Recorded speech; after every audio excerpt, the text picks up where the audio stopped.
never slow up, no I don't take shit. I got no love for the fakeness. If you wanna play tough and wanna hate this, I'll always show up.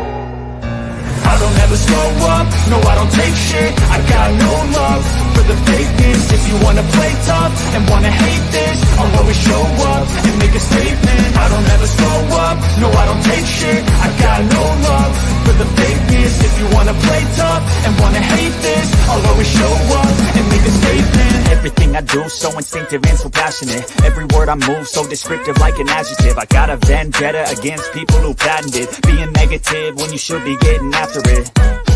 I got facts over tracks, this and that, spitting slow, spitting fast. I could roast, I could gas, think I'm okay at last, but I don't know if that can erase all the past. And the pettiness, a reflection of the emptiness. Hilarious, you think you're worth my time, you're delirious. Mysterious, because you hide behind a fake exterior. Inferior, you know I'll always be a bit superior. Get off of me, this ain't no humble brag. I want you to hear words, you can say them back. I want you to feel free from the chains that last, and to believe in what you got, it was built to last, yeah. Now that I've been put through hell, I never got anyone's help. I had to do it all myself. I don't ever slow up, no I don't take shit. I got no love for the fakeness. If you wanna play tough and wanna hate this, I'll always show up and make a statement. I don't ever slow up, no I don't take shit. I got no love for the fakeness. If you wanna play tough and wanna hate this, I'll always show up and make a statement. Gonna learn the consequence of being incompetent. Mental health is confidence, dreams and some modestness. I'm not here to save the day, that's for you to take away. I could play a million mind games, but instead I say something not illogical, something that is topical. Rub it on and watch it go, make yourself unstoppable. Dreams are irresponsible, but they're always possible. If you just believe, you could be so remarkable. Thoughts in my head, a collage and they spread. I'll be great one day, going off of my meds. No, I'm not giving up, no, I'm not giving in. I will make it to the top, taking off in the wind. I gotta make it, I'm saving every day to taste it. I'm patient, but my mind, it can hardly take it. I'm chasing a dream that I've had for several ages. A vacant, modern kingdom for the taking. Now that I've been put through hell, I never got anyone's help. I had to do it all myself. I don't ever slow up, no I don't take shit. I got no love for the fakeness. If you wanna play tough and wanna hate this, I'll always show up and make a statement. I don't ever slow up, no I don't take shit. I got no love for the fakeness. If you wanna play tough and wanna hate this, I'll always show up and make a statement. I don't ever slow up, no I don't take shit. I got no love for the fakeness. If you wanna play tough and wanna hate this, I'll always show up.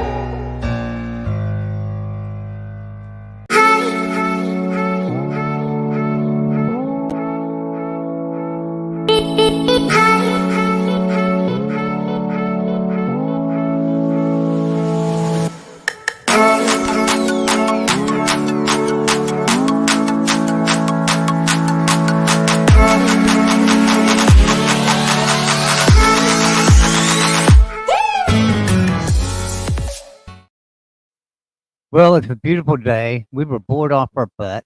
Shane and I decided, hey, let's just do something. So we're going live. What's going on, everybody? Hey, Shane, what's happening, brother? Not much. I was just finishing up yard work. You gave me a call. I hopped in the shower, and I'm ready to rock. Tell you what, home field advantage. People, Vegas seems to make a little bit of a big deal about it, and I believe in it. Do you? Oh, yes, definitely. Home field advantage is a big deal because, let's face it, would you rather see West Virginia play Texas Tech at Texas Tech, or would you rather see Texas Tech at Morgantown? So obviously I'd rather play Texas Tech at Morgantown. Mm-hmm. But because there's a lot of things that go into it. So I've got I brought up myself. This is from Boyd's Bet, and it talks about home field advantage quite a bit. And so Boyd's Bet is Jimmy Boyd. Many people know him. He's a bet specialist. He's an analyst. He shows you how to bet on games, things like that. So he's got a chart in here with home field advantages and how many points each home field gets. So I thought we'd go over that a little bit with everybody. And maybe I'll bring up where I bet, my betting site, and go over how to bet with everybody to show you, because a lot of people don't understand. They see West Virginia is -3, and they're like, "Oh, minus what's that mean?" They have no idea. So I thought maybe we go over that with everybody. You want to try that today, Shane? Let's do that. Hell yeah, let's do that. We'll have some fun. What you got up here? I haven't seen this chart. This is just the schedule, and in gray is the home field. So I was just going over this real quick based off our conversation, and this is just the eyeball test, and you just kind of look at it and you think, oh my, I was looking at Arizona and half of their games, and it's the way it should be. Half your hard games are away and half your hard games are home. That's the way it should be scheduled. Right. And then some of them, unless you're Utah. Yeah, unless you're Utah, and Utah's the other end of the spectrum where it's just, Oklahoma State has it scheduled, I would say appropriately, with the home and away, and it just seems to make a little bit of sense. But Utah, man, the scheduling gods just kind of favored them, and things kind of just lined up. And on a year when they probably didn't need the scheduling favor. No, they they're a good team. So, but that happens with a lot of teams, and but Kansas, they don't have an easy schedule. They got to go to West Virginia, Arizona State, Kansas State, BYU, and Baylor. Okay, they get TCU, Houston, and Iowa State and Colorado at home. That's probably a 40-60 of a tough schedule. Next year I think it's, but excuse me, a little easier for them. This year it's a little harder. Next year, of course the schedule's going to change. They're probably going to go have West Virginia at home. So that's the way when I look at it. I think next year flip flop it, but. Is Utah going to have a grueling schedule next year? I don't know who's going to appear on there. Are they going to have the same Big 12 teams? I've been looking, and if you in the comments, if you know how they schedule and plan who plays who in the Big 12, other than using like a magic 8-ball, please let me know. I think they flip a quarter.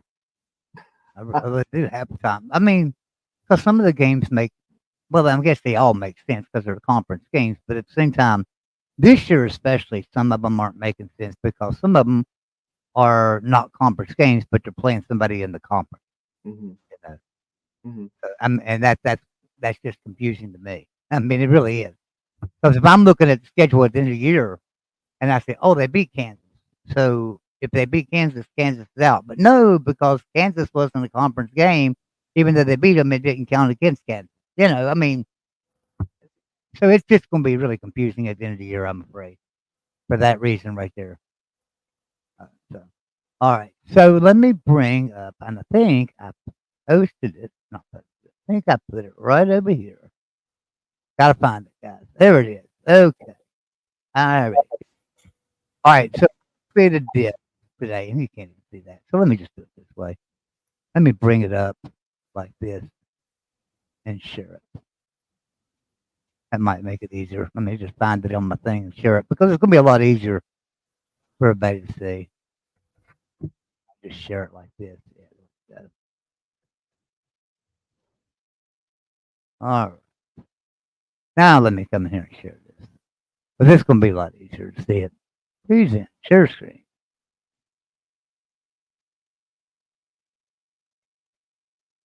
Okay.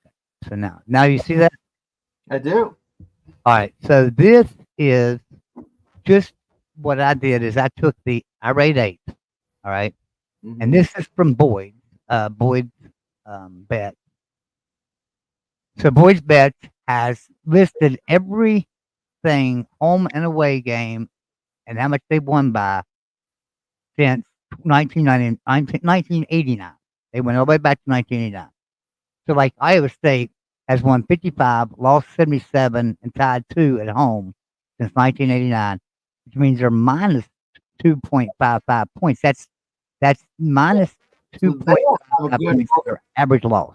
They don't have a big home field advantage, and I thought they would. That their average loss is minus 2.55. Now, Iowa State's a lot better team today than they were 10 years ago. They're a lot better team today than they were 7 years ago. So you got to think about that and realize that this is going to be skewed one way or the other a little bit. I would only go back teams are really bad. years, honestly. Do what? I would only go back 10, 15 years. I don't know why I went back to 89. I don't know why he went back to 89 either. All right, so then we got away. They won 32 and lost 100. Minus 12.56. Now, here's where it gets confusing because if you go over here favored, their home field advantage is 5 points, 5.01. So that makes no sense to me.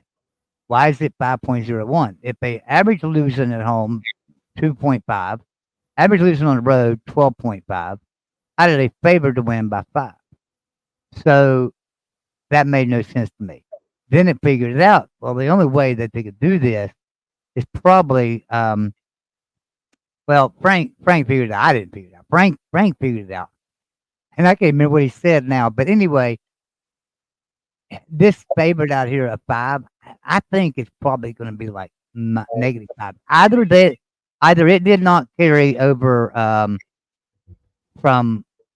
either it didn't carry the minus sign over on their spreadsheet and make it minus 5.1, which would mean if Iowa State's going to be playing a cupcake team and they're going to be favored by a lot, they would take 5 points off of that. And so the favorite would be favored by 15, they would be favored by 10. Mm-hmm. Or if they are favored by 5, then if we're playing a cupcake game, they're going to be favored over them by 15. Now all of a sudden they're favored by 20. So yeah, that's where that gets confusing. Texas Tech, 73 and 56 since 1989, no ties, which I couldn't believe that. 4.29 average win at home. On the road, though, is a different story. 54, 76 0 average win. They lost and by an average of 4.17. But they do have a positive of 4.22 home advantage for favorite. So, Kansas State, 86, 44 and 1 at home, 7.76 average margin of victory. Kansas State, pretty damn good team. Yeah. 61, 74 on the road, minus 0.43 loss. So, the overall favorite is 4.10. Now, see, this is where I've gotten confused and don't understand. Can't be where it's at based off its home and away record, and Iowa State isn't. Like Iowa State. I know this is where it got confusing for me too, and I can't remember what Frank said. Maybe he's in the chat and he'll type it in for us. What he said that he thought this meant. But we'll go down through it real quick so everybody can see. So, Kansas, another team.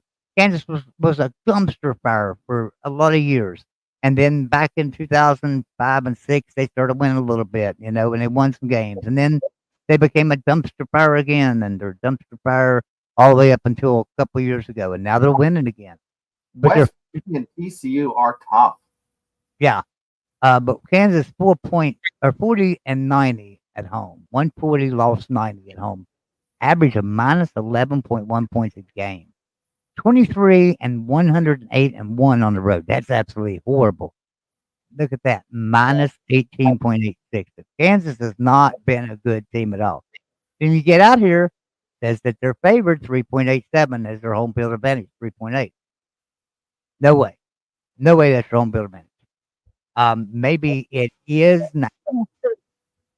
But West Virginia, 77 and 47 and 2 at home since 1989. Average win of 6.95, 67 and 57 and 0 on the road. Average win 1.91, giving them a 2.52 home field advantage. That's not right. That's just nuts. I just can't figure it out. Crazy. And you can see TCU, Oklahoma State, and Baylor. Oklahoma State, West Virginia, TCU are the only teams with the good away records. Right. Yeah, everybody else has a losing record on the road. I believe I've seen everybody. Everybody's got a losing record on the road. Out of the Irate 8, right? West Virginia and TCU, which is the newcomers into the conference, are the two best teams overall. We know West Virginia's 15th in the country in winning percentage overall throughout the years. We know they're a top 25 program in football and basketball every year as well. So TCU, a top 25 football program, probably. I do not know. I've not looked at the rankings on that. But TCU and West Virginia, right? They're the only ones that's got favorable wins on the road and stuff. So without a doubt, I think West Virginia and TCU are probably your two toughest home field advantages, right? When you look at this, if you're going to go by tradition. Now, if you look at today and you go back to what's going on right now, I think this is a little bit off, and that may be why the numbers over here to the right for the favorites is off, right? Because Iowa State's a better team now than they have been in the past. Texas Tech's a better team now than they have been in the past. So is Kansas State. Kansas State was before Bill Snyder was a dumpster fire. So Kansas, another great example. Good team now, but there's no way they got an average of 3.87. Another thing I would want to see on here, the capture, is night games. Yeah. You go into, and this isn't a Big 12, but I'm just thinking about Blacksburg at night. Vatech. I'm thinking about Texas Tech at night. Those places are tough to play, I think. But, I'm not a coach. I'm not a player. I'd love to talk to some folks and see what they think. Yeah. So, TF, thanks for coming in. And TF called me just now, and I had to send him to the FU button. Sorry, TF. Call me after the show, or I'll call you back after the show. So anyway, all right. Now I'm going to stop sharing that because that tells me absolutely diddly squat. Yeah. Right? It really does. But there is one good thing about this. The average home field advantage for every team in the country is about 3 points. Yep. And you could pretty much say that's going to be what the give and take is on any given Saturday. So Penn State's coming to West Virginia. When Vegas drew their line, the first thing they did was give West Virginia 3 points. It was 3-0 in favor of West Virginia. Then they figured up their line. Now, I think last time I looked, they were 12-point favorites, 12.5-point favorites. That's after the 3 points got. So really, there would be 15-point favorites if we went to Penn State. That's basically what that would mean. And honestly, Joey, I would think it would be 10 points. Because I would think it'd be less than 2 touchdowns, minus 3 points. That's where I would put it. But there's another thing too. So the Georgia Clemson game, Georgia's favored by like 15 over Clemson. Now that game's in Atlanta. It's a neutral site field. So there's no points given for that. But at the same time, they're going to look at it and say, wait a minute, this game is a neutral site field, but it's in Atlanta. Guess where Atlanta is? It's in Georgia. Georgia's playing. So it might not be home field, but it's their second home. It's their home away from home. So, I think that's fine. And I liked the other day I interviewed Pigskin Pete. We talked about that game. And he was talking about, I don't really care that game's the noon kickoff because here's why. It's played in Atlanta. It's played indoors. It's not a night game anyway. If it is a night game, you're indoors. You're not going to know it's night. Right? So he's right about that. So the noon kickoff for that game, probably right. And then Notre Dame and who's the night game? Notre Dame and who's he playing? Oh, I know Fresno State and Michigan are playing at 7:30 at night. Yeah, no, then the big kickoff shows. The night, but the daytime, the noon one, the big noon kickoff is Georgia and Clemson. Then at night, the 8 o'clock or 8:30 is Notre Dame. Anyway, so what we're going to do now, I've got a betting site pulled up. Okay. And I will bring that up so we can help people to learn to bet a little bit here. Now, listen, we're not giving you advice. We're not saying to bet. We're saying if you do, we want to help you understand how to read it. and know what you're doing. So did that pop on there? Did. Okay, good deal. So if we look right here and we go to example over here, this is Bet US. This is where I bet US.com. If you click on college football over the left, and it'll come up with all the college football things. So here we got Texas -4.5, Michigan +4.5. So Texas is a 4.5 point favorite, right? So if you wanted to take Texas, you would just click on this -4.5, and you'll see a little box come up over to the right. And this is about on every website. And you can go over here and type in what your risk is. Let's just say you want to risk $10. Well, you're going to win $8. You see it popped up right there, winning $8. All right. Now, if you take the +4.5, let me get rid of this one right here. Hold on. Let me get rid of that one. And if we want to take the +4.5 and take Michigan, and this time bet $10, now all of a sudden we win $10.50 because Michigan is the underdog here. They're +4.5. So, Michigan is getting 4 points, getting 4.5 points to start the game. So they're winning 4.5 to nothing right now over Texas, according to the betting gods. That's how this works. Michigan is winning 4.5 to nothing over Texas. Means Texas got to come out and score over 4.5 points to win, or win by 4.5 points. Yep. So if they come out and score one touchdown, that's not 4.5 points difference. So, if it's 7 to 4.5, right? If let's just say Michigan kicks a field goal, 3 points, and Texas scores a touchdown, 7-3. All of a sudden that 4.5 isn't covered, so you could win on Michigan there. I hope that makes sense. Did that make sense? It's clear as mud. It is. It makes sense, Joey. It does. Okay. And showing us how that works makes, for the folks at home. And I'm not a bet. I played parlay cards years ago, and I've been to Vegas a few times. Put a bet down on a couple tournament games West Virginia was in while I was out there, and I wish I would have known then what you're showing me now, because it just makes complete sense. I just put money down and hope they won. Right. So now, if you go up and see, you can see Saturday, September 28th. So we moved way ahead here on college football season. Georgia and Alabama. Georgia's a 5.5 point favorite right now.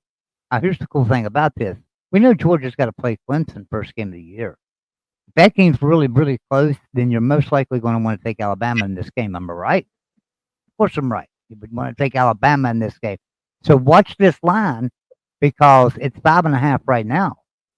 But as the game gets closer, it's according to how Georgia's playing. If Georgia absolutely blows Clemson out, just destroys them, and Alabama struggles a little bit their first couple of games, the line's going to move. Georgia's going to go up and be favored by -10 maybe, or -8, -7. It's not going to move to -10. But you will see lines move a point or sometimes a point and a half in one direction or another. Also based off of action. If somebody's betting Georgia, of course they're going to change that.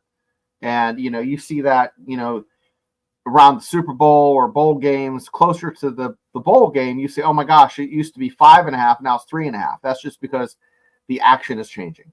Right. Now, if we go over here to this game here, for instance, the Georgia-Alabama game, let's say I'm an Alabama fan and I just think Alabama's going to beat Georgia. Now, it's a 5.5 points. So if I go in here and I type a $10 bet, I'm going to win $9.09 if Alabama can beat Georgia by more than 5.5, right? And the same thing, if I go to Georgia and bet that same $10, I'm winning $9.09. And the reason for that is this little number right here beside of it, -110. Basically, it's at -110. At -110, if you notice up here on Texas and Michigan, it's different. Texas is -125. Michigan's -105. So that's why the money is different and goes up and down as you bet, that you win more on Michigan than you do on Texas, or vice versa. And that number right out their side. Right here, Michigan and Washington on Saturday, October 5th.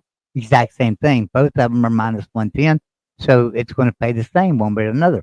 If you bet on the Michigan and you bet $10, you're going to win $9.09. If you bet on Washington and pay the $10, you're going to win $9.09. Those are both -110. And that's the only games they've got on this site right now. So, see, John asked a question, and I think we should answer real quick. He wants to know, who do y'all think has the best home field advantage, top 5? And I'm talking, we're going to talk Big 12. So I'm going to give you my 5 real quick. And I'm going to think of them as we're talking here. I would say, I crapped on West Virginia as far as like best fields, but as far as home field advantage, I think Oklahoma State, West Virginia are in the 5. I would have to think that Utah, Texas Tech, and maybe TCU are the other ones, and then Arizona is like, because I don't have much, but I hear about the Desert Curse. So those are my 5, John.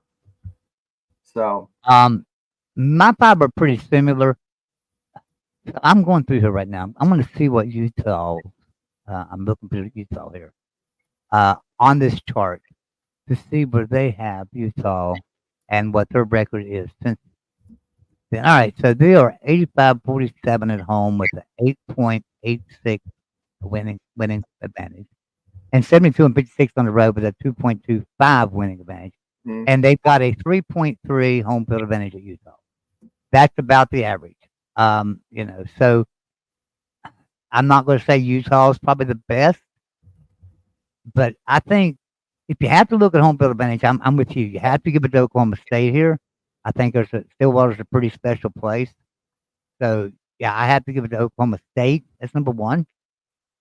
And I'm not being a homer. I swear I'm not. I've been to a lot of universities though, and I've seen their facilities. I've seen their stadiums. I've seen around them. I've walked around them. I know what it's like there.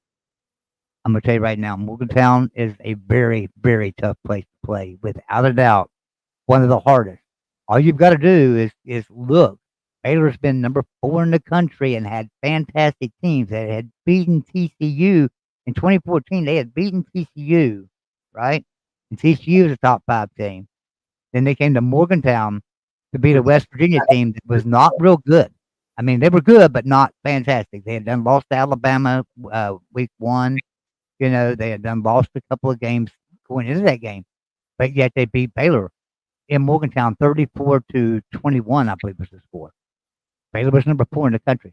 That home field advantage means a lot, especially in Morgantown. So, but I would think it's Oklahoma State, Morgantown, and then I'm going to go with TCU at number 3.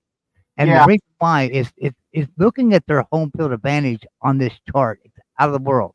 I mean, they're really good. So I have never been to TCU, so I can't judge it as far as atmosphere. But it does look like a pretty electric atmosphere from what I've seen on TV. So I'm going to give TCU that home field advantage at number 3. I switch my Utah for TCU. Those are interchangeable. So I have 5, and then TCU is like the honorable mention because I put in Iowa State because Iowa State's kind of like Morgantown. Now another one too, and not right now, but another one too that's going to have some great home field advantage at some point, I think, is UCF. Absolutely. Mainly because of their have the highest ceiling. I agree. They just don't have it right now. They don't have it right now, but they're going to eventually be a really tough thing. So then we've got. I'm looking here to see. Cincinnati's got really high. They're 71-37-1 at home since 1989, but you can't judge Cincinnati like that. They spent some time in the Big East for a few years, but they've mostly been a group of 5 team their whole existence. So I can't judge Cincinnati and say that's a good home field advantage. Kansas State without a doubt, they're 86-44-1 at home since 1989. Average win of 7.76, winning by 7%, and their overall is 4 points. They get a 4-point advantage. So Kansas State, really good home field advantage there. And you can find all this on Boyd's Bets, boydsbets.com. Matter of fact, I'll tell you what I'll do. I will post that link so you guys can check out and see what we're looking at. I will post that link right here for you.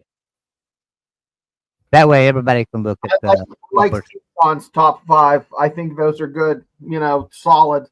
And here's the thing: I think I think you have like 2, 3 that are always going to be in the top 5. And I think those 3, 4, or 4 and 5 can be interchanged depending on the year. Okay. And that's my opinion, because some years it's more electric in Morgantown than others, but 90% of the games are pretty hyped up. But if you're ranked and you're going into, and you're playing somebody, Iowa State, West Virginia, TCU, they always seem to knock off ranked teams, in my opinion. Yeah. But They do. Iowa State, I don't know why I didn't think about this. Man, what a tough stadium to play. Iowa State. Oh. If people go there to lose, I'm gonna tell you right now. If you're new coming into the Big 12, and I'm talking to BYU, talking to Cincinnati, Houston, all the newcomers, and even out of the Pac-12. I know Colorado. You've played Iowa State at Iowa State many times before in the past. You other guys, man, Iowa State's a pretty tough place to play. You can't win in Iowa. I don't know what it is at Iowa State, but that is a really good atmosphere. So I'm going to have to throw Iowa State in my top 5 too. I may even have to bump them up to like number 2 and put West Virginia back to number 3. Use mine and put them in there, but I'm going to do like we did with Mike Ostie. Which would you rather? Okay, and if you're a head ball coach and you're top 10. What are the 3 teams that you don't want to go into their stadium and play in November? Go ahead, Joe. In the Big 12, the 3 teams in the Big 12. Now we're taking newcomers and everything, right? In this, everybody. Okay. So the 3 teams I do not want to go into and play right now. I'm gonna have to say number 1, just because of the factor of Deion Sanders, is Colorado right now. Because when you go in there game 1, right? Like if it's an early game. Now listen, if it's later in the season and they're horrible, yeah, send me to Colorado. But if it's game 1 and you're a top 10 team, you don't want to go to Colorado and play. Beginning of the season, end of the season. So you're a ball coach and you're saying, okay, we're not scheduling this athletic director. Sorry, but if you can get me off of this guy's schedule, I'm take him off. So you have to look at the schedule all the way through, and you're looking at things and the teams that are going to be good and be year in and year out. Without a doubt, in the Big 12, I would have to say you're worried about Utah. You don't want to go to Utah. Mm-hmm. You're worried about West Virginia. You're worried about Morgantown because Morgantown's just a rowdy place. You're worried about safety and everything else going to Morgantown. Honestly, not as bad as it used to be at all. Miami they used to throw whiskey bottles at the buses rolling in. Just saying. Yeah, they used to turn buses over. I'm seriously, but they would be out there trying to turn buses over with teams in them. That's not like that anymore, thank goodness. But still, yet that same sense of feeling is right there around your team when you come into Morgantown, because they get off the bus right there with Mountaineers beside them. Yeah, and I mean, it's not a nice thing. So then you got so I'm gonna have to say Morgantown in that. But then I gotta throw Iowa State in there too. So I think that's the 3 teams: is Utah, West Virginia, and Iowa State. If them 3 teams run your schedule and you're a top 10 team like Penn State right now, I guarantee you they're not happy about having to come to Morgantown. No, I wouldn't because they're looking forward to a great season, and this game, Penn State against West Virginia, could derail Penn State's season if West Virginia wins that game. You had mentioned UCF, and I think they're right at the cusp of being a freaking, they call it the bounce house, right? I think it's at the cusp of being one of the great stadiums to get a bloody nose in, okay? But they're not there yet. So let's move on. I'm going to say Oklahoma State, Utah, Iowa State, and then West Virginia. Yeah. That Iowa State, you just can't get by that because and let me. I guess we're kind of biased as Mountaineer fans because we don't have a lot of luck at Iowa State. Well, I'm gonna clarify why I didn't pick the Mountaineers. Okay, and if Neil Brown wants to use this as fodder, he can. They haven't had the defense that they've been known for, 10 years ago. They just haven't had that crazy defense, and it's even when Baylor came in, it was a shootout. So it's just I think a little bit of defense, a little bit of nasty fans, have that's what makes for a bad environment, I think. And West Virginia just hasn't had that recently. What I want to see them on my schedule if I was ranked and trying to get through the season and with a playoff berth. No, I wouldn't want to see them. But that nastiness on defense. Last time I've seen that was Carl Joseph. Really yeah, Joseph. Yeah. And then back in '96, they had like a top 3 defense in the nation. Yeah, I mean, all through the 80s, 90s, and even early 2000s, we had top ranked defenses. But now we just don't. Since Dana Holgerson came to Morgantown in 2011, our defense has been crap. That's right. Now I think Neil Brown. I thought Vic Koenig did a really good job in 2019 with our defense, considering what he had to work with, especially. We had a really good defense in 2019. Unfortunately, Vic Koenig got in some trouble, lost his job at West Virginia, and I hated that because I really think he's a good defensive coordinator. Baylor that's right. Baylor, and this is why we had West Virginia on the list, not because I'm a homer, because TCU and Baylor have went into Morgantown ranked and came out with big L's. Yeah. And those were West Virginia teams that were garbage. They had Will Greer, which is a good coach, but they weren't a West Virginia team that West Virginia fans are used to having. And they managed to, beat a good team there. Virginia Tech, 10 years ago, 15 years ago, would come into Morgantown ranked and leave sad pandas. Another team that would come in ranked frequently would be, 20 years ago, would be Syracuse or Louisville, 10, 15 years ago. So, but Baylor is one of the most recent victims. TCU is another victim. We were talking on the show last night with Clint about TCU coming in and losing a few times. So I last night, Joey, Clint and me agreed that I think West Virginia TCU is one of the better matchups year in and year out, as far as the parity of who the hell's going to win. So yeah, they are. And another thing too, I will say this about Morgantown. There's another team that didn't like coming to Morgantown either. And not because they lost to Morgantown, because they never did lose in Morgantown. But they always struggled. It was always a game. Final score 58-56. Final score 56-54. 52-51. 51-48. And that's West Virginia and Oklahoma. I mean, it didn't matter where Oklahoma was, how good they were, how dominant they were. They come to Morgantown, they had a battle on their hands. And it goes to that, like the question I always pose, the what if, I would take those losses if I can still have that Fiesta Bowl victory, right? Yeah. It'd been nice to have a couple of those be victories, especially 2018. I felt like we were a much better team than Oklahoma in 2018. Dirt ball. Yeah, and what do you do when you've got a head coach that's an offensive coordinator and not a head coach? You don't have defense. Once. Now you put me in a bad mood. And the thing about it is, our defensive coordinator, he's a good defensive coordinator because guess where he is? He's at NC State, and hey, they got a pretty damn good defense down there. Well, you got to have a little bit of help from your head coach. It's just you got any help. But yeah, it's been a fun show. I'm glad you called me. I mean, this is stuff.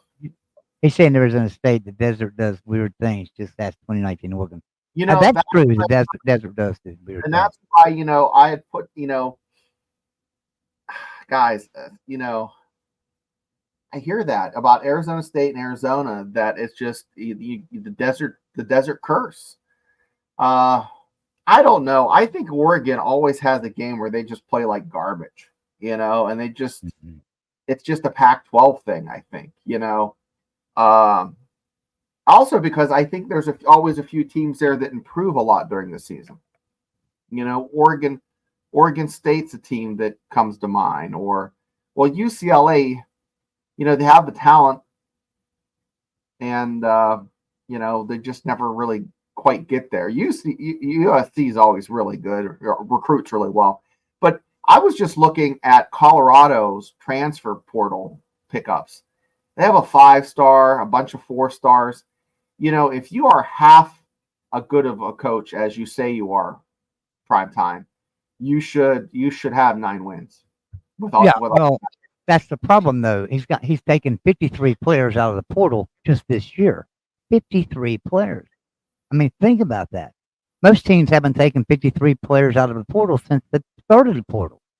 I mean, so it's crazy that in 1 year you take 53 players out of the portal and expect to build a team. You're not going to build a team like it. You got a bunch of good players. He does. He's got some fantastic players. They're not going to have time to gel. There's a connection that's got to be made between quarterbacks and wide receivers, and quarterbacks, running backs, and offensive linemen and quarterbacks. They got to know where each other's going to be at all times. That takes time to learn. Sure, they started hot and then they just kind of crapped out. You would think the opposite if they were just all a bunch of newbies. But if anything, they might start cold and then get hot if they play together. If that's what you think is going to happen. But I don't know. I think even if he wins 9 games, he's moving on.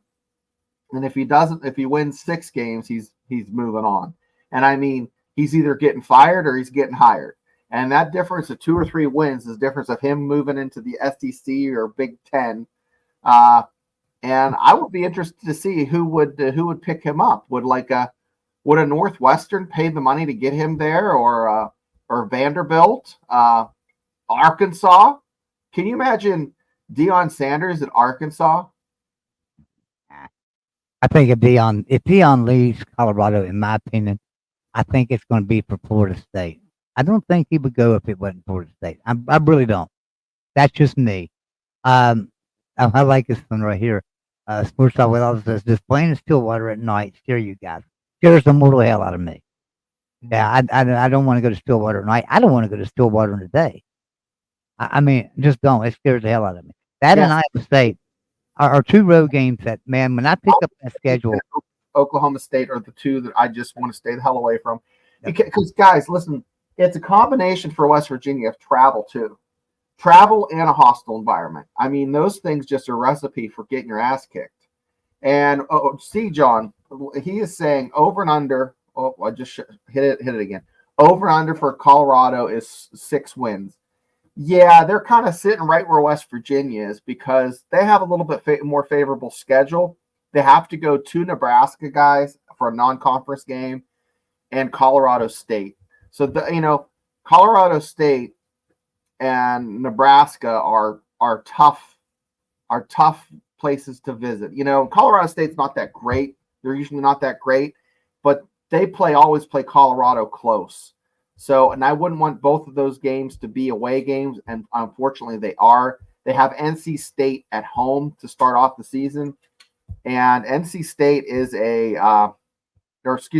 North Dakota State. So North Dakota State, not NC State. I was going to say, I don't remember that game. Yeah, North Dakota State's going to be, it's going to be a warm-up game for them. But, they've won those FBS national championships before, so, and they get a lot of guys drafted, so it's not going to be a walk in the park.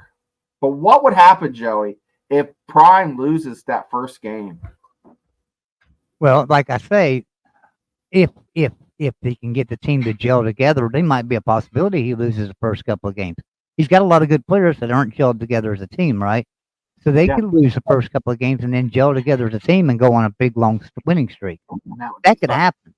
I don't see it happening, but it could. Last year, South Florida or South Alabama, they lost to South Alabama and then turned the ship around. Yeah, you never know. Utah that's plus 6 for Colorado, though. I can't get there. I can't get the 6 wins. I got to take the under. Matter of fact, I've already taken the under on that, and so I couldn't get the 6 wins for Colorado. Yeah. Oklahoma State not good on Halloween night. I don't know if any place is good on Halloween night. I don't know if anywhere in the Big 12 or SEC or Big 10 or ACC I'd want to play on Halloween night, to be honest with you. It seems to me like, I think it was Halloween night when you're in Blacksburg, Virginia. We played Virginia Tech on Halloween night. And I went to that game, but wow, it was a pretty crazy night. We won, though. We did beat Rutgers game, West Virginia Rutgers, maybe 20 years ago on Halloween. So yeah, that's what he was just saying. Faith, that North Dakota State's not nothing to sneeze Yes. at. Yeah. Known as this close. This is the girl by blood. Yeah. I like the one a while ago. Somebody was typing something, and Faith. Oh, okay. Maybe that's what you was going to type, and then hit enter by accident or something. But somebody said something. Oh yeah, Faith said that when you live in what was once the Pac-12 country and have been an SEC fan your whole life, you have allegiance to the Big 12 by virtue of maternal grandfather. Yeah, that's right. You've been grandfathered in. That's great. I love that. I love it. Yeah, we were bored guys. We didn't have nothing to do. I mean, we were sitting around. I've got some stuff I need to do, and I need to go do that. But I was like, an hour live show. Hey, just a spur of the moment. Let's just see if anybody else is just hanging out like I was. 'Cause Yeah, I'm sitting there studying football, and I was actually going to make a video on this right here, the home field advantage, and decided, you know what? I'm not going to make a video on this. Let's just go live and talk about it. I mean, I'd rather hear everybody's opinion on this. So if you're in the chat, and I know a lot of you did, give me your top 5 home field. Who's got best home field advantage in the Big 12? The top 5 places you don't want your team to play. If your team is one of those teams, like, think of the team that you do not want to play. Because I know you want to be a homer and say, I'm an Iowa State fan. We're going to throw Iowa State number 1. Look at yourself as an Iowa State fan and put them number 2 and put the team you don't want to play at number 1. That's what I'd like to see. Yeah. You know, because look, it's okay to be Iowa State and be a homer and say Iowa State's got the best home field advantage because I'm not going to disagree with you. Iowa State's got a great home field advantage, so I couldn't disagree. But just take your homer hat off for a second. Put them at number 2. Who do you not like to go see? Yeah, your hall pass. Your hall pass. Right. But yeah, and Stillwater is the same way. I just hate going to Stillwater. But another thing too, and I think it showed too, last year, I didn't like going to Penn State. But I do know, and I've been watching Big Ten shows and Penn State shows for the past month. They are not wanting to come to Morgantown. I watched a Big Ten show this morning that talked about biggest of Big Ten. You will not get a fan to say that. You will not get a Penn State fan to acknowledge that. You won't. Now, out of the Big Ten, I watched the Big Ten show this morning, and they were talking about a couple of big games, week 1, that are going to define this conference, define the Big Ten. One of them was the LSU game with USC and LSU, and number 2 was West Virginia and Penn State. And those 2 are going to define the conference pretty much from the get-go. Because USC, if they can beat LSU, well, all of a sudden they beat an SEC team, right? And LSU's got a really good offense. And let's face it, USC's had a pretty bad defense for several years now. And Lincoln Riley's not a defensive coach. He's a lot like Dana Holgorsen, although he's a lot better head coach than Dana Holgorsen. But he still can't coach. He still don't have defenses. And USC's brought in a lot of good transfers to their defense this year. They've made a lot of changes on it. Are they going to be able to stop that LSU offense? If they can stop that LSU offense, they've taken a major step in college football, and USC's going to be a decent team this year. Same way with Penn State. They got to come to Morgantown. Listen, guys, it's not going to be enough for them to get out of Morgantown with a field goal at the end of the game, winning. It really isn't. That's not going to look good for Penn State to just have to kick a field goal at the end of the game to win it and walk off the field. Now, they're going to look at it that way and be happy they got a victory, and by game 4, everybody's going to forget about it. But it will hurt them in the rankings and in the pollings all season long if they do that, if they was to just barely get by West Virginia. They need to come to Morgantown and make a statement. They need to get out there with at least a 7-point win, I think, to say Penn State's a top 10 team. Yeah, I say 10 points. I mean, if they win by 10 points, I give Penn State the nod. But if they come out with a field goal or a touchdown, I'm just gonna say, I don't buy it. Especially if they're gonna, that conference where Penn State's still gonna be middle of the pack. I mean, they're like the 3rd, maybe 4th best team in that conference. But going to the LSU, for USC, LSU is probably, when the Florida Gators are good, it's tough to go play in the swamp. But I would have to say LSU would be definitely in the top 3 for where I don't want to play. And then if we're ranking them in the country of places I would not want to play, LSU is probably number 1. Yeah, absolutely. And then here's the thing.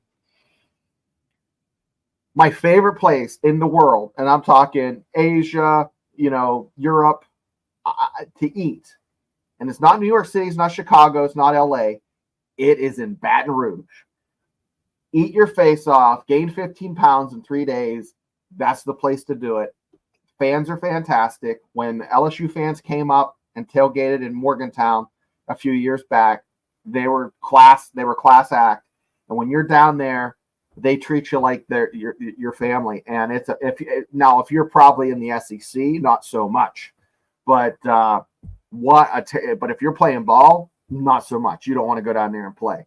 But just saying. So C. John don't like that I took the under on Colorado. I'll tell you what. I have a lot. See, John. Last night I said this. I have a love-hate relationship. I love watching Deion Sanders, and I pull for him, but then he just some weird shit that makes me just like, So I love him. I want him to succeed because it's good for college football. Okay, it's good for the Big 12.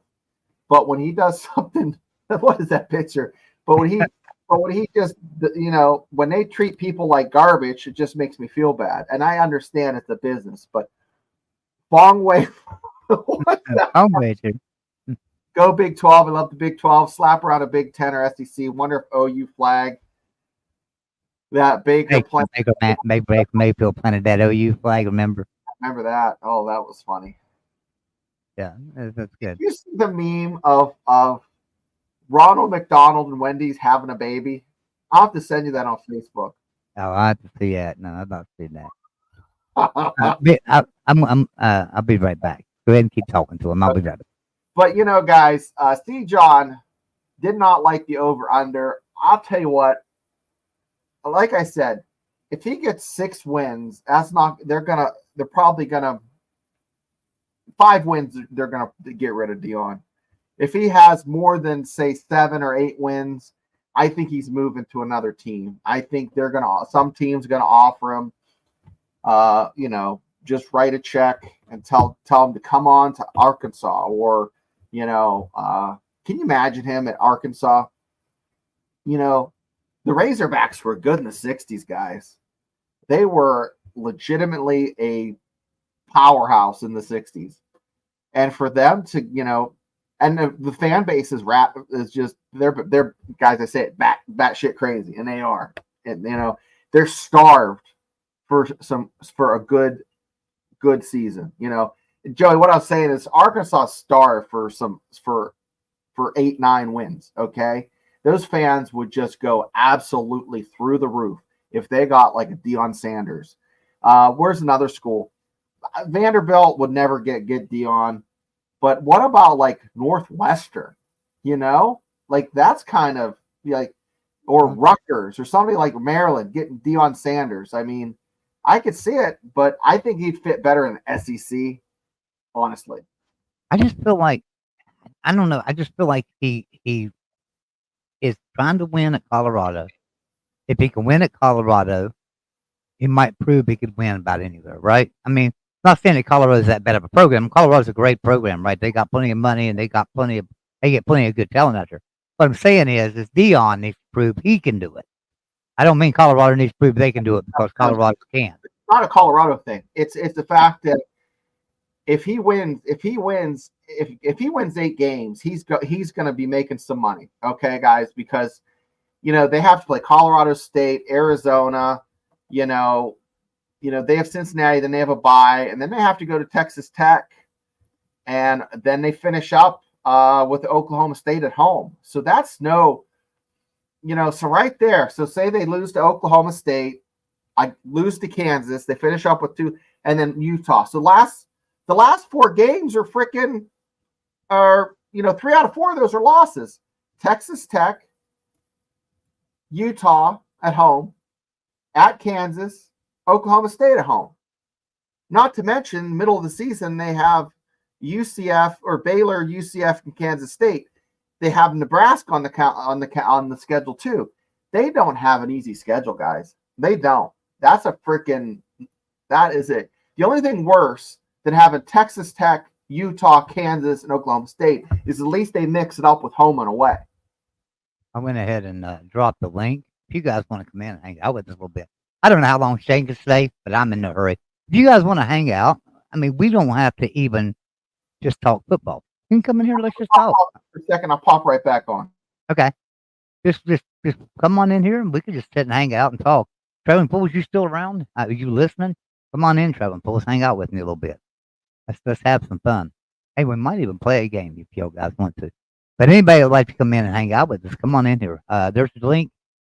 You won't have to have your camera on, but you will have to have your camera on in the back room. Just to show me you're a real person. Let me know that you're a real person and wanting to come in. So anybody would like to come in, come on in. We'd love to have you. Now, on to one more subject here. This let me find it. I don't want to talk out of my head here. Let me find it here. Sorry guys, I'm trying to find it. Big 12 expansion. All right. So now I'm not watching. I'm seeing a video right now that's catching my attention. It says North Carolina has expansion Big 12 revenue, not Big 10 SEC. And that's probably right. North Carolina probably would dip more into Big 12. But with their academics and their basketball program, would be perfect in the Big 12. Their basketball program. Academics, they fit in the Big 10. And so I was talking to Pigskin Pete yesterday. I had an interview with Pigskin Pete. We talked about Clemson football. We talked about the conference realignment. We talked about the Big 12. I was going to post that on this channel, but then decided to put it on the Clemson channel. And it's not posted yet. It's been edited. It's ready to upload. So as soon as it gets uploaded to the Clemson channel, be sure to check that out. But I interviewed Pigskin Pete. We talked about conference realignment. We talked about Clemson, Florida State, North Carolina, Virginia Tech, Pitt, all of them. Some of them come to the Big 12 or SEC or Big 10. And we talked about also what he felt like about Clemson this year and what kind of record they would have. And I got out of him to go down through there. So if you watch Pigskin Pete, he never makes predictions. He won't make a prediction until like a week before the games. That's when he makes his predictions of what's going to happen in the season. But I got it out of him. I've never been. Nobody's ever been able to get it out of him. I don't believe. I've seen people try, and he's like, I don't do predictions. I asked him for one, and he gave me his season prediction for Clemson. So it might be a good thing to watch. He's really good. Another one I had on too is Slim Shady Kane from Miami. We had him on the show here just a couple of weeks ago. So, and it is on this channel. So. Anybody want to come in and hang out? We'd love to have you, man. We don't, like I say, we don't even talk football. We can just sit in here and talk. We can talk about a movie you watched. I don't care. We can talk about I want to do something different on this channel. So here's what I'm thinking about doing. I do trivia on Traveling Fools every Sunday night. And trivia is becoming really big to just sit and play. I mean, people are just doing it like crazy. So we have, we'll have over 100 people in there playing trivia with us. Then over on Big BC Live, we have over 100 people playing trivia. On the Expert, they have over 100 people playing trivia. Controversial Cruising is starting to build now, and he's got like 50 or 60 people playing trivia, and it's growing constantly. But I'd like to do something like that on here, maybe on Tuesdays, to just like do a college football trivia game, and yeah, you guys can come in and compete. It will be interactive. So what I'll do, I'll make it completely interactive to where you'll see the question on the screen, you'll type the answer in the chat, and it'll calculate your answer. So there'll be multiple choice. So I'll give you a question, it might say all-time leading scorer at WVU. Okay, that it might be that. Just all-time leading scorer at WVU in history. And I'll have Pat White, Steve Slayton, Pat McAfee, and I don't know, Will Greer. The answer is Pat McAfee. And so if you answered Pat McAfee, if it's number 3, if you just type a 3 in, it registered automatically, and it'll tell us if you who all got it right, who got it wrong, and so we can kind of like keep scoring our head a little bit. But at the end, it figures everybody's score up, and it's based on how fast you get your answer in. So if you Google, you're going to lose. I'm just going to let you know because I set the timer on like 15 seconds. So you don't have time to really Google these answers and find them. Everybody's going to have an answer they put in, and whoever's fastest getting the answer in is generally the winner. Points, yeah. Well, that'll be a lot of fun. I'm going to have to pop off here in the next minute or two, but I'll tell you what, guys, it's been a great hour. I'm glad I had the time to hang out with you, and let's remind folks where we're going to be this week. Monday, Joey and me are going to do Magic 8 Ball, creepiest thing on the internet versus AI. Yeah. And then Tuesday, Joey's, we might be doing the trivia. Wednesday, it's going to be something we have to build up. So what I'm going to do is I'll get like Mark Rogers, who's a genius at trivia, right? I'll try to get him to come and play. I'll get a couple other guys that are really good at trivia to come in and play with us so we can have some people to try to get it started. Because trivia is just one of the things we can't have 1 or 2 people in the chat playing and it be really that much fun. So, if we can get 10 or 12 people in here just playing to start with, that's what we need to do, and then we'll just build it from there. Yeah, we'll do that on Tuesday night. We'll do it Tuesday night at 7 o'clock from 7 to whenever, however long it goes. And then, we have Thursday night, the Big 12 show. And Friday is our West Virginia show. And this show. We had a lot of people watch the Thursday show, where we ranked the stadiums. And we had a few people in last night, which was a lot of fun. So, I didn't give my rankings because I wasn't there Thursday night. Sorry, guys, I wasn't feeling well. Shane did a great job. Appreciate him filling in for me and stuff. But I never gave you my rankings on the top 5 stadiums in the Big 12. Okay. And I don't look at size. I look at a lot of things. So I've been to a lot of these stadiums and been to them. There's some nice stadiums out there, right? And some good atmospheres. My number 1 stadium overall in the Big 12 it's got to be Oklahoma State. It's just got to be Oklahoma State. I love the look of the stadium. I think that's number 1.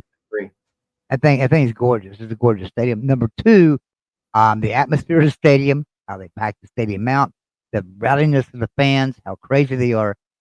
That's my number 1 in the Big 12. My number 2 stadium in the Big 12 is Mountaineer Field. And I'm arguing with myself between Mountaineer Field and Iowa State. But I'm going to go with West Virginia on this one, simply because they've had a longer period of success than Iowa State, and plus they are just a much better program overall through the years than Iowa State. Not that Iowa State's a bad program now; they're not. I'm saying through the years, over the years. So then my number 3, I'm going to go with Kansas State. I think Kansas State. I think anybody who goes out Kansas State, man, you're asking for trouble. Yep. Yeah, Manhattan's not a fun place to go and play football. And then after that, I'm going to go with Utah. I've never been to Utah, but I have watched them play quite a bit on TV. It looks like a pretty rowdy atmosphere. Let's say Utah. That's going to be my top 5. Mm-hmm. And listen, I would not argue with you if you came in here and said I'd taken Arizona over Utah, or I would have taken this over that one. I mean, like the pictures, you just look and it looks like a postcard, and you're sitting there sunsetting. I mean, it's just so hard. So that's why when I did it, Joey, I went by the capacity and then just said, these are the 5 I'd like to visit, because there's no way in heck I can pick. There's so many great stadiums. It's not like the Big 10 where you have, like 6 great stadiums and the rest are garbage, and that's pretty much the way it is. But, the Big 12 has a bunch of beautiful stadiums, just saying. But and a lot of them have been updated. You know, West Virginia's has been updated. They need to update it a little bit more on some things, but they have done some really great upgrades. We know that UCF's building stuff and upgrading like crazy, and now Kansas has thrown in $225 million to redo their stuff. So I mean that everybody's investing in their programs in the Big 12. That's what gets me is everybody says, "Well, the Big 12 is about to go." No, if the Big 12 is about to go, these teams would not be throwing hundreds of millions of dollars into their stadiums and facilities. It just wouldn't happen. The Big 12 is pretty strong right now. Don't ever think it's ever to go. It's not. Well, it's not going to bounce. Thanks again, Joey. Thank you, brother. But Shane did miss one show, and that was Wednesday night. We got the Mountaineer Locker Room with Frank Beer, and everybody needs to check it out. And Frank, I'm gonna announce this right now, and Shane's gone, so he's not gonna hear this. And I hope it's okay that I announce this. Frank's gonna have Tony Creedy on Wednesday night. So Tony Creedy will be on Mountaineer Locker Room on Wednesday night, and then he's going to he's working on getting the former basketball coach, not Bob Huggins, the other one. Oh my goodness, the interim coach, and why his name slipped my mind, I don't know. But he's working on getting him the following week. So, if you're a Mountaineer, be sure you tune into that show because Frank Fear and them do a fantastic job on Wednesday nights over there. And he's got some amazing connections and had some great players, coaches, and former coaches, former players, current coaches, current players. Like I say, I'm going to have Tony Creedy on Wednesday night on that. Anybody want to come in and hang out a little while? If anybody does, come on in here. I don't have much longer though, but I can stay about another 15 minutes or so. But we will see what we can to get a trivia game started. Now, here's the thing about it. I said Tuesday night, but I kind of like my Tuesday nights, to be honest with you. I enjoy my Tuesdays because Tuesdays I take off and don't do anything. So we might do the trivia another night. We might do it on a Saturday or something, or on a Sunday night, you know. So there's no guarantee it's going to be on Tuesday, but we will see. I'm trying to see what's going on here because somebody has messaged me. Oh, okay. How about that Twitter, an X feed. All right, anybody want to come in? If not, we'll close this one out. All right. C. John says, got the bounce. Great show. Y'all have a good one. Take care. Nice seeing you, C. John. Troy, appreciate you being here. Fong Wei, appreciate you being here. Sports Talk with Austin. Thank you for coming in. Faith Thomas, much appreciation for you being here, Faith. I really like that. Then we had Jackson Johnson was in here. Appreciate you, Jackson Johnson, and posting the links and helping everybody out. We do have membership on the channel now. We have turned it on. There are 4 tiers. There's a $1.99 tier, which is the bench warmer tier. We have a $4.99, which is the second string tier. When we have a starting lineup for $9.99, and then we have your elite players for $14.99. So that's a month, $1.99 a month. Hey, join us up, join the family. We're going to have some great streams on here during football season where we're just watching the football game and giving you a play-by-play, hanging out, watching the game with you, right? We're just all going to watch the game together. We will be doing that. Those will be member only. So. But also, TF, Traveling Fools, is in here. Appreciate you, Traveling Fools, stopping in and giving us a thumbs up. He's a Miami fan. He ain't going to hang out in the Big 12 stream. But he will be soon, won't he? He might be soon hanging out in the Big 12 stream. That'll be funny. And maybe I ought to tell him he needs to start hanging out with us more often because pretty soon it's inevitable he's going to be in the Big 12. All right, guys. I appreciate everyone that's come in and hung out with us tonight. And, we really appreciate you. I'm going to give you let's see. Let me see. I was going to give you an outro. Here, let's see. I tell you what. Let's just go with this outro right here.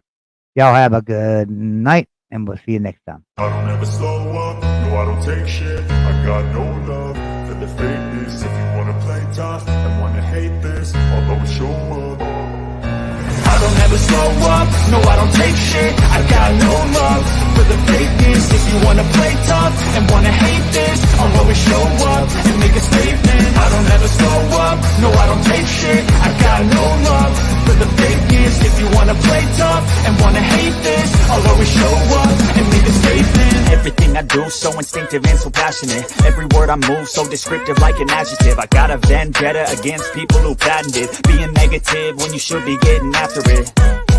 I got facts over tracks, this and that, spitting slow, spitting fast. I could roast, I could gas, think I'm okay at last, but I don't know if that can erase all the past. And the pettiness, a reflection of the emptiness. Hilarious, you think you're worth my time, you're delirious. Mysterious, because you are behind a fake exterior. Inferior, you know I'll always be a bit superior. Get off of me, this ain't no humble brag. I want you to hear words, you can say them back. I want you to feel free from the chains at last, and to believe in what you got, it was built to last, yeah. Now that I've been put through hell, I never got anyone's help. I had to do it all myself. I don't ever slow up, no I don't take shit. I got no love for the fakeness. If you wanna play tough and wanna hate this, I'll always show up and make a statement. I don't ever slow up, no I don't take shit. I got no love for the fakeness. If you wanna play tough and wanna hate this,